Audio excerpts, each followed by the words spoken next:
The soldiers of the governor took Jesus into the governor's headquarters, and they gathered the whole cohort around him. They stripped him and put a scarlet robe on him, and after twisting some thorns into a crown, they put it on his head. They put a reed in his right hand and knelt before him and mocked him, saying, "Hail, King of the Jews!" They spat on him. They took the reed and struck him on the head.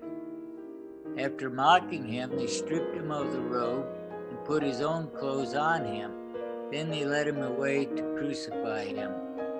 Carrying the cross by himself, he went out to what is called the place of the skull, which in Hebrew is called Golgotha.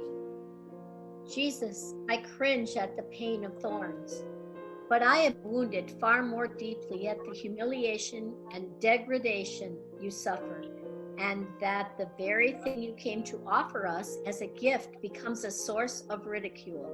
The crowds thought of a king in terms of power, but you came to be the kind of king who shepherds his people, who takes responsibility for their well-being, whose principles are faithfulness, justice, and righteousness. Isaiah 11:3-4. And yet, the people are not ready for that kind of king. I would like to think that I am ready to follow you, who offer a kingdom of peace and love for one another. But am I? Am I willing to yield my ideas of what the kingdom should look like for the role of a servant? Am I really so willing to give up my human preoccupation with power and control and accept a different kind of crown than I was expecting? I see you accept the cross in the midst of such mockery. You could have refused. What more could they have done to you? Yet you begin this journey knowing full well where it will lead.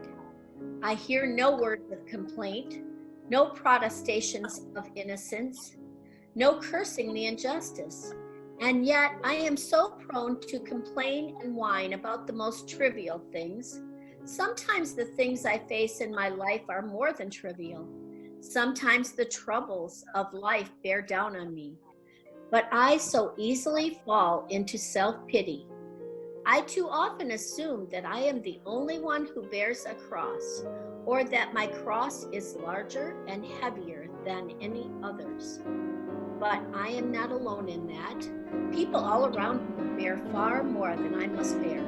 You accepted your cross without self-pity. Can I follow your example? O Lord, forgive me for forgetting that in my weakness I am driven to trust on you, and that in such trust my weakness becomes your strength. Forgive my attitudes of self-pity that make me more repulsive than loving. I do not ask for crosses to bear, but when they come, give me the strength to bear them as one who follows your example.